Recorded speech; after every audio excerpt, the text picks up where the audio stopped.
Kampung Naga sudah tidak asing lagi di telinga para wisatawan, baik lokal maupun mancanegara. Salah satu tempat wisata yang berada di Kabupaten Tasikmalaya, Jawa Barat ini begitu asri dengan nilai-nilai sejarahnya.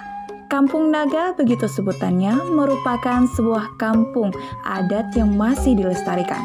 Dari dulu hingga sekarang, penduduknya masih mempertahankan budaya dan kearifan lokal warisan leluhurnya. Penduduknya merupakan warga keturunan Sunda asli. Mayoritas penduduk Kampung Naga memeluk agama Islam. Di samping itu, mereka masih memegang teguh adat istiadat dan kepercayaan nenek moyangnya. Banyak keunikan dari Kampung Naga ini, dari kebiasaan para penduduknya, budaya dan adat istiadatnya. Keadaan mereka masih sangat tradisional.